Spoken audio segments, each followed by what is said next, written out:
भोंदूबाबा अशोक खरात प्रकरणात आता आरोप प्रत्यारोपाला सुरुवात झाली आहे। सुषमा अंधारे यांच्या आरोपांना रुपाली चाकणकर आणि सुनील तटकरे यांनी प्रत्युत्तर दिले। नाशिकमधील अशोक खरात प्रकरणात आता आरोप प्रत्यारोप हे राजकीय चर्चेचा विषय बनलेत। सुषमा अंधारे यांनी राष्ट्रवादी काँग्रेसच्या नेत्या रुपाली चाकणकर आणि प्रदेशाध्यक्ष सुनील तटकरे यांच्यावर गंभीर आरोप केलेत आणि ते जे आता दोघांनीही यावर प्रत्युत्तर दिलेलं आहे।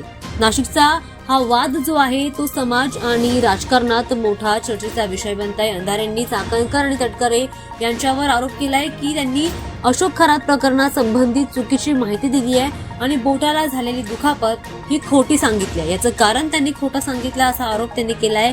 राष्ट्रवादीच्या महिला नेत्यांनी त्यांच्या समर्थकांचा व्हिडिओ सोशल मीडियावर पोस्ट करून सांगितलं की रुपाली चाकणकर यांचं बोट गणेश मंडळाच्या कार्यक्रमात कारच्या दरवाजामध्ये अडकून त्यांच्या दुखापतीमध्ये झालं। खरं तर या अपघातामुळे हे झालं होतं असं म्हटलं गेलंय। याशिवाय चाकणकर यांनी खुद्द त्यांच्या बोटाची दुखापत अपघातातून झाल्याचा दावा त्यांच्या समर्थकांसमोर देखील केला। खरं तर सुनील तटकरे यांनी पत्रकार परिषदेद्वारे स्पष्ट केलंय की त्यांचं देखील बोट जे आहे ते गाडीच्या दरवाजामध्ये अडकून दुखापत त्याला झाली आणि कोणत्याही आरोपामध्ये सत्यता नाही असं देखील त्यांनी म्हटलं।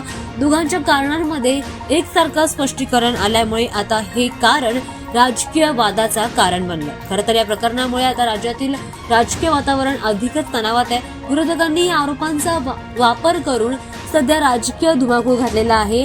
समर्थक मात्र सरकार आणि राष्ट्रवादी नेत्यांच्या बाजूने आहेत। सुषमा अंधारे यांच्या आरोपांना रुपाली चाकणकर आणि सुनील तटकरे यांनी प्रत्युत्तर दिलंय। दरम्यान हे जे कारण आहे आणि हा जो विषय आहे तो सध्या राजकारणात आणि समाजात चर्चेचा विषय बनतोय।